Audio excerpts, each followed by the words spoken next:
사사기 11장 1절부터 11절까지입니다. 입다 이야기가 시작이 됩니다. 어제 말씀 10장 17절서부터 시작된 거나 마찬가지죠. 왜냐하면 암몬 자손의 침략과 그에 맞서는 이스라엘 이야기가 거기서부터 시작되니까 그렇죠. 그래서 이 입다 이야기가 11장에서 쭉 이어져서 12장까지 이어져요.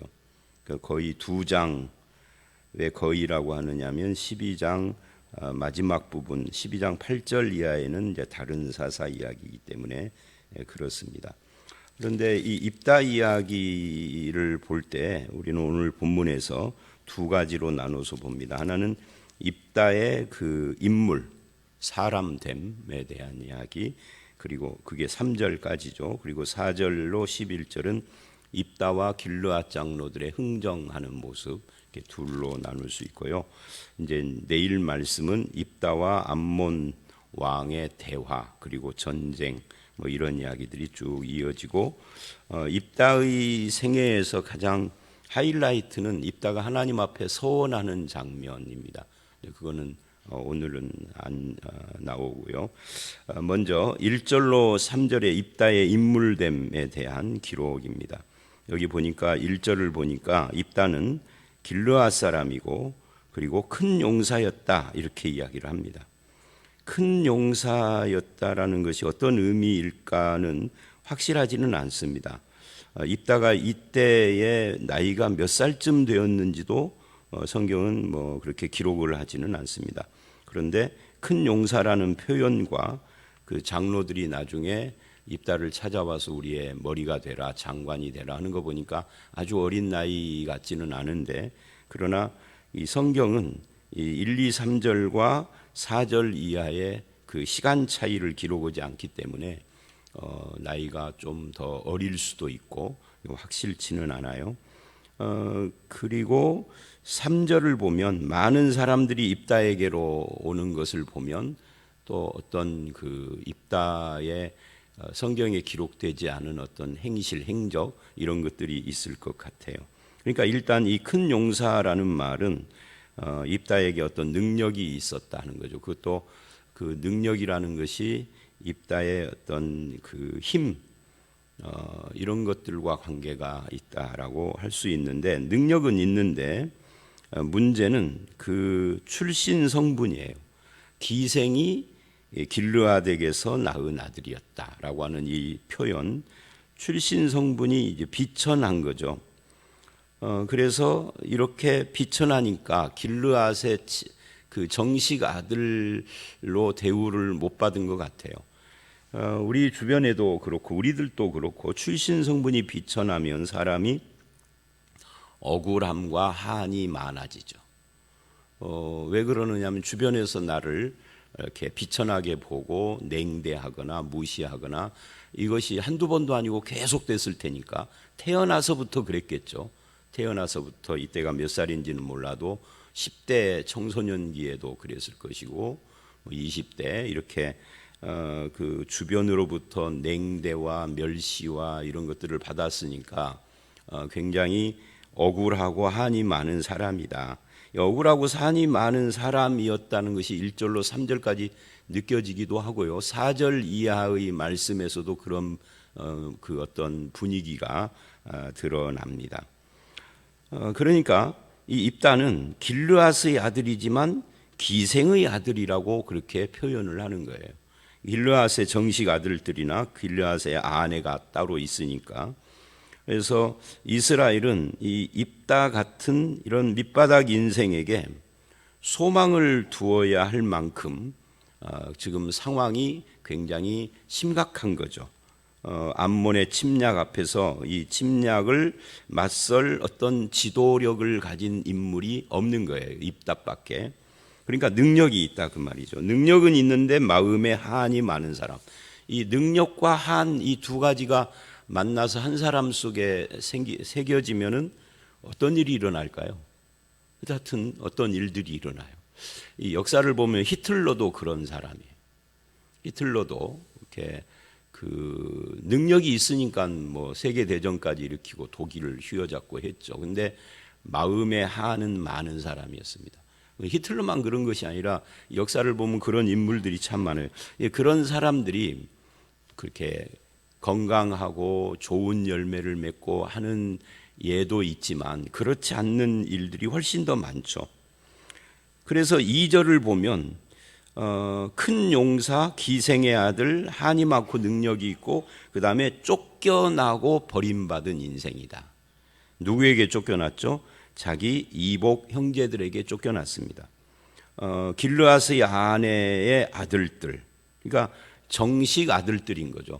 이 입다는 우리로 말하면 홍길동 같은 아버지를 아버지라고 못 부르는 그런 존재였고 그렇습니다. 근데 아들들이 입다를 쫓아냈습니다. 그러면서 하는 말이 너는 다른 여인의 자식이니 우리 아버지 집에 기업을 잊지 못하리라. 길르앗의 아들인데 재산 상속을 할 수도 없고 그 아들이라고 행세할 수도 없고 그러니까 한이 있는 거죠. 그래서 버림받은 인생. 그러니까 길르앗의 마음과 삶 속에는 한이 잔뜩 고여 있는 거예요. 그래서 나중에 7절을 보면 길르앗 장로들이 입다를 찾아왔을 때 전에 너희가 나를 미워해서 쫓아냈는데 어째 지금은 나를 환난당했다고 와서 나를 초청하느냐 하고 말하자면 일종의 한풀이 같은 것을 하죠. 마음에 한이 있는 사람의 특징 중에 하나가 또 한 가지 이런 거예요. 야망. 이 야망은 이런 거죠. 내가 당한 무시와 내가 당한 그런 억울함과 상처, 이것을 내가 성공을 하고 어떤 자리에 앉고 내 야망을 이루어서 그거를 풀어야 되겠다 하는 마음이 많죠. 그래서 실제로 그렇게 이룬 사람이 있고 죽을 때까지 못 이루고 그러고 싶은 마음만 간직하다가 산 사람들도 있고, 근데 이제 후자는 능력 없는 사람이고 전자는 능력이 있으니까 어떤 식으로든지 그거를 이룬단 말이죠. 그래서 마음에 한이 있는 사람은 야망을 갖는데, 야심을 갖는데 그 야망의 내용 속에는 복수심이나 원한, 한풀이나 이런 것들이 있다 하는 거죠. 근데 어떤 사람들은 그 입다 같은 처지에서 자포자기 하는 경우가 있고, 근데 입다도 거의 자포자기 한 거나 마찬가지예요. 암몬이 쳐들어오지 않으면 난세의 영웅이 태어난다, 이런 옛 말이 있잖아요. 난세.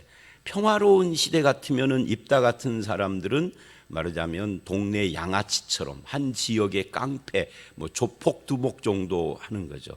그런데 지금 난세, 암몬이 쳐들어와서 나라가 위기에 빠지니까 이제 영웅이 될 수 있는 기회가 찾아온 겁니다. 그러니까 입다에게 절호의 찬스가 주어진 거죠.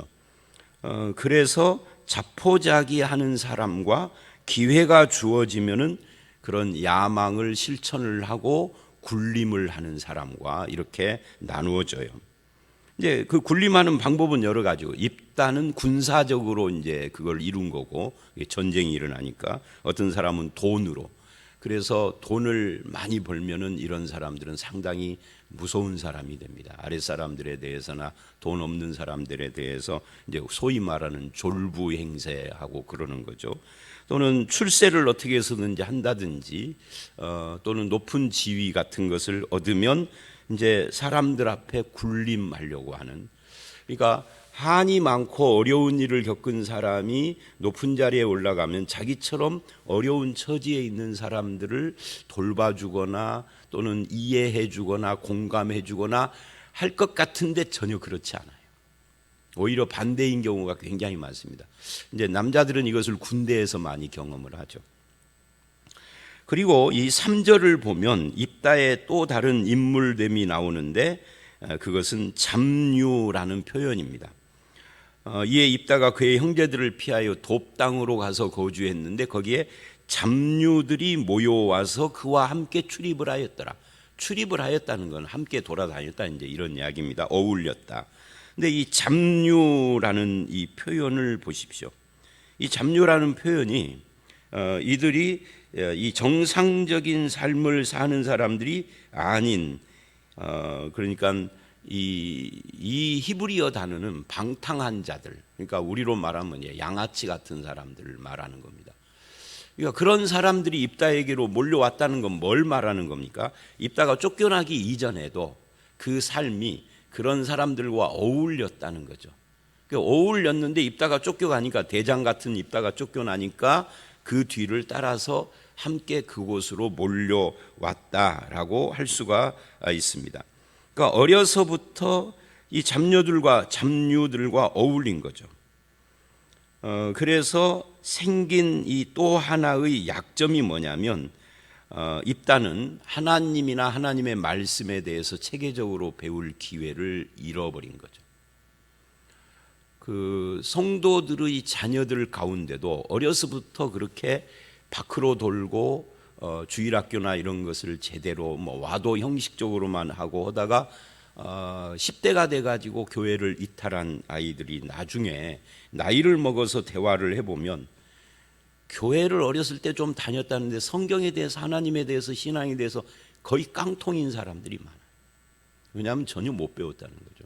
그 신앙은 사실은 부모로부터 배우는 것이거든요. 뭐 부모가 앉아가지고 자 앉아봐 성경책 펴 해서 가르치는 그런 것은, 그건 이제 주일학교에서 하겠지만, 그 삶을 통하여서 신앙에 대한 친화력이 생기고 그런 마음이 있어야 주일날 오면은 선생님이 가르치는 것이 귀에 들어오고 설교가 귀에 들어오고 그러는 건데, 그게 전혀 입다 같은 사람은 이제 전혀 깡통인 거예요.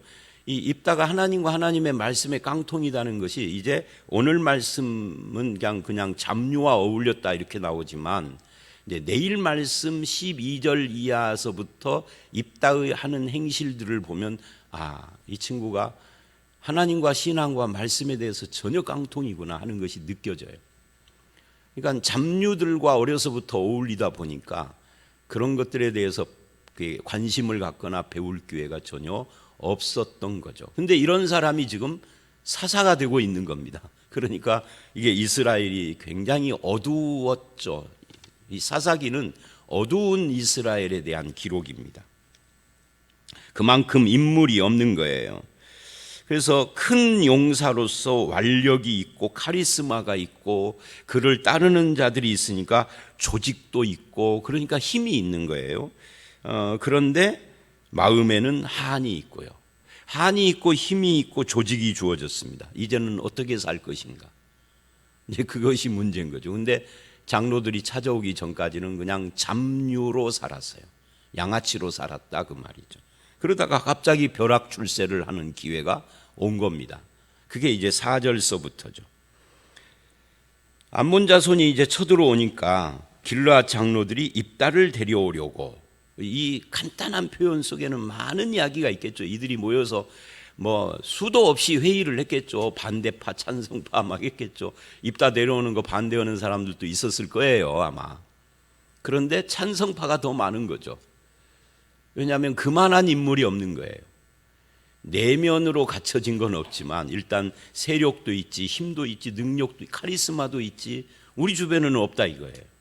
그래서 그를 데려오려고 간 겁니다. 그리고 이제 장로들과 입다 사이에 흥정을 합니다.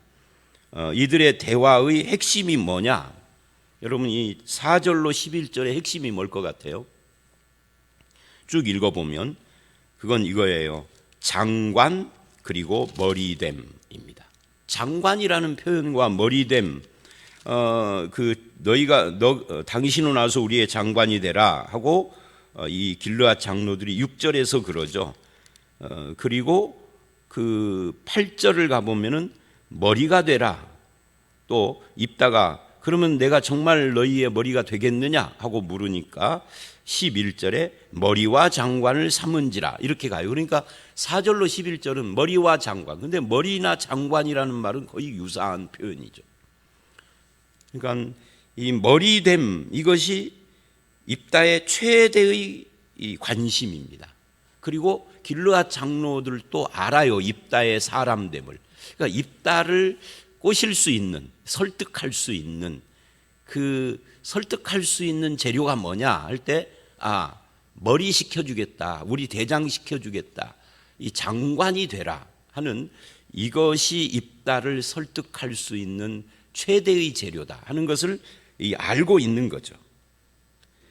장관이 되라, 머리가 되라 하니까 정말 머리가 내가 될 수 있겠느냐? 왜 이걸 묻죠? 그런 대접을 못 받았었잖아요. 속에 야심은 있지만.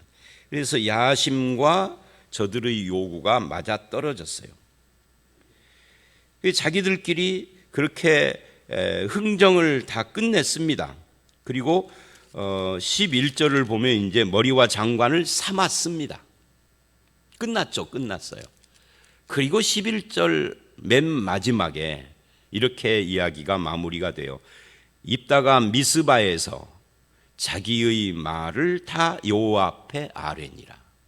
여러분, 입다가 여호와께 아뢰다, 이 말은 기도일까요, 아닐까요? 아니, 기도일 것 같은데 저는 이렇게 생각을 해요. 형식이 기도였는지 아닌지 그건 모르겠지만 하나님께 통보했다는 거죠. 자기들끼리 다 끝냈어요. 흥정도 하고 흥정의 결과 머리로 삼은 것까지 다 했어. 사실은 하나님께 기도하려면 하나님, 입다를 머리로 세울까요 말까요? 이렇게 물어야 하고, 또 입다도 길르앗 장로들이 나를 찾아와서 나를 머리 삼겠다고 하는데 하나님, 내가 정말 저들의 머리가 될 수 있습니까? 하나님이 그거 허락하시겠습니까? 또 내가 머리가 되면 암몬을 물리칠 수 있습니까? 하나님이 함께, 뭐 이거 해야 하는 거예요. 근데 자기들끼리 흥정 다 끝냈어. 그리고 아예 그냥 머리 삼는 절차까지, 행사까지 다 끝냈어. 그리고 하나님께 통보하는 거야. 하나님께 아뢰니라. 자기 말을, 하나님의 뜻을 물은 게 아니에요. 통보한 거예요, 하나님께. 이건 기도가 아닙니다. 형식은 기도로 했을지는 몰라요. 우리도 마찬가지입니다. 이게 입다만 그러는 게 아니에요. 우리도 내가 다 결정해놓고 하나님께 통보만 하는 경우가 얼마나 많아요. 그리고 하나님이 도와달라는 거예요. 내가 결정해놓고 도와달라. 그게 우리 기도에 굉장히 많습니다. 결정해놓은 상태에서. 그래서 이제 길르앗 장로들이, 이게 입다가 왜 그러면은 하나님께 뜻도 안 물었으면서 결정된 걸 하나님께 통보했을까, 아뢰었을까? 이스라엘은 일단 형식적으로, 속 내부는 뭐 타락하고 난리를 쳤지만 겉으로 형식적으로는 하나님을 믿는 종교 국가입니다. 이거 종교 국가라고 않고 신정 국가라고 하죠. 왜 종교 국가라고 하고 신정 국가라고 하면 신이 신정, 신이 통치하는 나라, 이런 뜻입니다. 이 신정 국가입니다. 우리 기독교, 특히 개신교는 신정 국가를 목표로 하지 않아요. 하나님 나라는 세상 나라를 다스리는 것이 아닙니다. 하나님 나라는 영적인 나라이기 때문에 하나님이 직접 통치하는 것이기 때문에 기독교인들이 무슨 정권을 잡고 대통령이 되고 뭐 무슨 장관이 되고 이러는 것을 목표로 하지 않아요. 2000년 기독교 역사 속에서 그런 실험을 했어요. 특히 천주교가 중세 유럽을 1000년 동안 정치를 움켜잡고 통치했는데 결론이 타락이에요. 타락도 어마어마한 타락입니다. 이건 이제 성경 공부 양육반에서 그 역사를 배우니까 여기서는 않겠습니다만은. 그래서 기독교는 신정국가를 해서 종교가 나라를 다스리는 이걸 꿈꾸는 것이 아니에요. 하나님의 다스리심, 이걸 말하는 거죠. 하나님의 나라와 의. 자, 다시 돌아와서, 그러니까 왜 하나님께 통보했을까? 신정국가이기 때문에, 종교국가이기 때문에 길르앗 장로들이 마음 못 바꾸도록, 그죠? 그겁니다. 여러분, 목사를 꼼짝 못하게 하려면 어떻게 하면 돼요? 하나님을 들먹이면 돼. 성경 말씀을 들먹이면 돼. 목사가 하나님 앞에서 이러면 이제 목사는 일단 50% 정도는 숙여야 하는 거죠. 성경에 보면 이러면 이제 할 말이 없어지는 거죠. 안 믿는 사람들은 하나님 어쩌고 해도 소용없지만 믿는 사람은 하나님이 등장하면 꼼짝 못하는 거잖아요. 그러니까 길르앗이 그러는 거예요. 지금 하나님께 통보했다, 이 말은 사실은 하나님이 문제가 아니고 길르앗 장로들 마음 못 바꾸게 하려고 하는 일종의 안전장치한 겁니다. 그러니까 이들 사이에 이 4절로 11절을 보면은 진실한 신앙이 보이는 것이 아니라 인간의 흥정, 야망과 그 야망을 부추겨서 자기들의 어떤 이루고자 하는 것을 이루려고 하는 장로들과 그걸 기회로 해서 자기 야심을 이루는 이 입다와 이 사이에 흥정만 있고 하나님도 그것에 대해서 쐐기받는 어떤 장치로만 등장을 하는 겁니다. 그렇지 않고 진짜 하나님을 믿는다면 아까도 내가 말한 것처럼 처음부터 하나님께 물었어야 돼. 길라 장로들도 그러고 입다도 그러고. 이게 하나님이 맨 뒤에 나오는 것은 하나님은 그냥 장식품이었다는 거죠. 하나님의 공동체를 위해서가 아니라 자기의 야망, 개인의 야망과 한풀이를 위해서 주의 일을 하고 직분을 갖는 모습, 그것은 오늘 우리들의 모습도 닮아 있어요. 그래서 이런 것들이 우리가 앞에서 봤던 에훗, 왼손잡이 사사 에훗하고 굉장히 다른 모습이죠.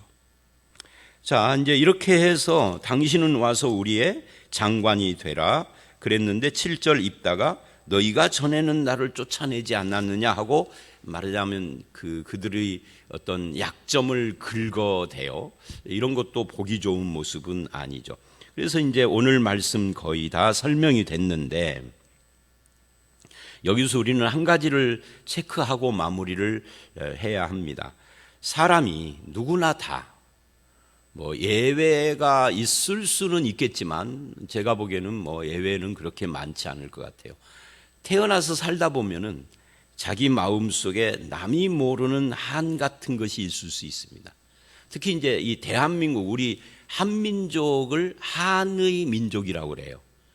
그리고 한민족, 한국 이 전체가 한의 민족이라고 합니다. 이건 제 말이 아니라 학자들이 하는 말이고 그래요. 이게 화병 이것이 세계 무슨 사전에 올라갔다고 그러는데 최근에는 한국어 중에 화병만 올라간 것이 아니라 한국 단어들이 많이 올라갔대요. 오빠 이런 것도 올라가고 빨리빨리 이런 것도 올라갔다고 하더라고요. 그런데 그 중에 뭐도 올라갔느냐면 한이라는 단어도 올라갔대요. 정이라는 단어도 올라갔다든가 하여튼 제가 몇 달 전에 그 뉴스에서 본 것이 있는데 근데 이제 외국 사람들도 아는 거예요. 한국 사람들은 정이 많고 정이 많은데 대신 한도 많고 이런 걸 이제 아는 겁니다. 이제 한국 사람들이 우리나라가 좀 세계화되면서 한국을 이해하기 시작을 한 거죠. 근데 사람이 누구나 한이 좀 있는데 그 중에 한국 사람들이 조금 더 많고 자, 한국에서 가장 한이 많은 고장이 어디죠? 고장. 그걸 누구나 다 호남이라고 그럽니다. 그래서 이 호남에서 발전된 것이 있죠. 그 뭐요? 판소리라든지 그런 것들. 그래서 국악계통, 판소리나 이런 것은 목소리, 여러분도 방송 같은 데서 많이 그런 말 듣잖아요. 무슨 노래하면 심사평 할 때. 이 목소리 자체 한이 서려 있는 목소리가 있답니다. 우리가 듣기에도 이제 그런 것이 있죠. 그냥 쌩쌩하게 부르는 것이 아니라 뭔가 좀 애절해 보이는 좀 목소리가 긁어대는 것 같은 그런 것이 이제 국악에 어울리고 한다 이렇게 말을 하는데 이제 그 중에서도 이 전라도 쪽이 그게 많이 발전이 됐어요. 남도 이렇게 표현을 하죠. 남도 하면은 국악하고 많이 관계가 있다 하는 거예요. 무슨 말이냐면 한국 사람들이 한이 많은데 그 중에서도 전라도 사람들인 저와 여러분이 한이 많은 사람이다. 그런 지역적 정서가. 문제는 사람이 한을 푸는 방법이 두 가지예요. 한을 푸는 방법이 두 가지인데 어떻게 푸느냐면 그걸 이제 학자들은 동태복수법이라고 해요. 첫 번째를 동태복수법. 이게 무슨 말이냐면 자기가 당한 억울함을 그대로 똑같은 모습, 동태니까 똑같은 모습이에요. 태자가. 그러니까 똑같은 모습으로 누군가에게 복수를 해주는 거죠. 너도 당해봐라 이런 거죠. 시어머니가 며느리에게 나도 시어머니한테 당한 거 나 억울해. 그러니까 내가 복수해야 할 시어머니는 돌아가셨어. 이제 며느리가 생겨서 거기다 똑같이 하는 거죠. 그래서 시집살이를 쫀쫀히 한 사람이 자기 며느리에게 시집살이를 쫀쫀히 시켜요. 그게 동태복수법입니다.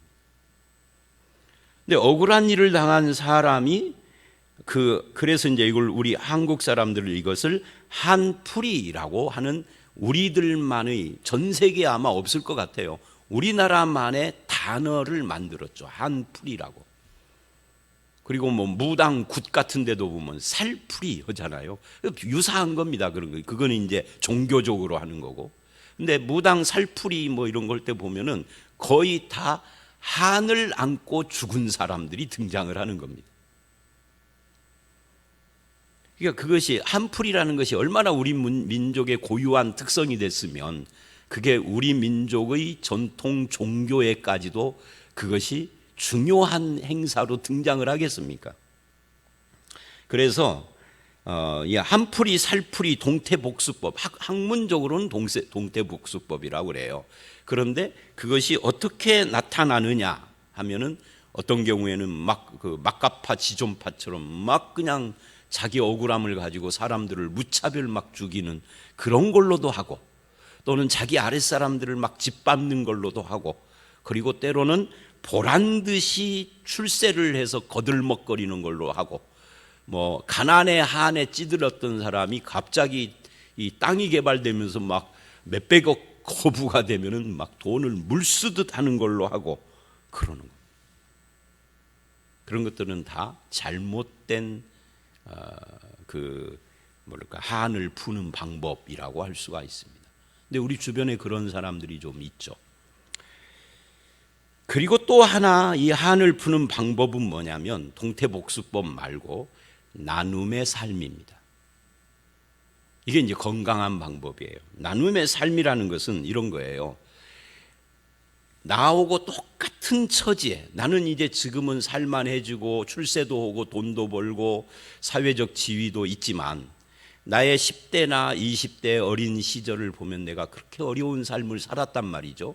지금은 50대 뭐 삶이 안정되고 남보다 더 많이 가진 것도 있고 하는데 힘도 있고, 그러면 동태복수법이 아니라 나와 같은 처지에 있는 청소년들이나 어려운 가정들을 힘을 다해서 도와주는, 아랫사람이 그렇게 내가 입사했을 때 그 처음 초보 사회생활 할 때 그렇게 억울했던 것처럼 아랫사람들이 그런 일을 당하지 않도록 회사 문화를 건전하고 건강하게 바꿔나가는 일에 내가 윗사람이니까 앞장선다든지 이런 나눔으로 하는 겁니다.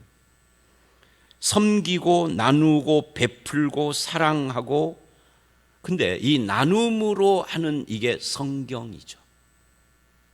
예수님은 그래서 어떻게 보면 억울하게 십자가를 지고 돌아가시는데 마지막 죽기 전에 뭐라고 그래요? 이러시죠.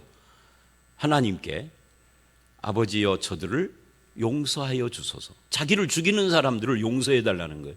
용서해 주소서. 왜? 자기가 하는 일이 뭔지를 모르고 저러고 있습니다. 자기가 하는 일이 뭐예요? 나를 죽이는 일이죠. 근데 나를 죽이는 일이 어떤 의미를 갖는지 모르고 저러고 있으니 용서해 주십시오 그래요. 또 요한복음 13장 1절을 보면 자기를 파는 가룟 유다가 그 자리에 있는데 예수님이 그걸 다 아는데, 자기를 파는 것을 이미 음모가 진행되고 있는 것도 아는데 끝까지 사랑하시니라 하고 발을 씻겨줘요. 그러니까 이제 똑같은 억울한 일을 당해도 어떻게 푸느냐에 따라 달라지는 거죠. 성경은 우리에게 동태복수법, 똑같이 갚아주는 것이 아니라 나누고 섬기고 사랑하고 용서, 이쪽을 이야기를 한다는 거예요. 자, 말씀 이제 여기까지입니다. 이 길르앗은 한이 많은 사람인데 그걸 어떻게 풀 거나 하는 것이 오늘 우리들에게도 도전이다 하는 이야기입니다. 저와 여러분의 삶이 하나님의 뜻을 묻고 하나님의 뜻을 따라 살아가는 그런 성도들이 되시기를 주의 이름으로 축원합니다. 함께 기도하겠습니다. 하나님, 길르앗은 한이 많은 사람이었지만 능력이 있었고 또 주변에 잡류들이 몰려들어서 세력을 형성했던 것을 봅니다. 그러나 기회가 주어지자 그것을 가지고 자기를 드러내고 세우며 그 한풀이를 하려고 하는 그런 태도도 갖고 있는 것을 우리가 봤습니다. 하나님의 뜻을 구하고 하나님의 뜻을 따라 세상을 살아가야 할 저희들입니다. 주님, 입다의 삶을 통해서 우리가 나아가야 될 바를 깨닫게 하시고 섬기고 나누고 사랑하고 베푸는 그런 삶을 살아가는 저희들이 되도록 세워 주시옵소서. 오늘 이 하루도 우리와 함께 하실 것을 믿사옵고 예수님 이름으로 기도드려 싸움나이다. 아멘.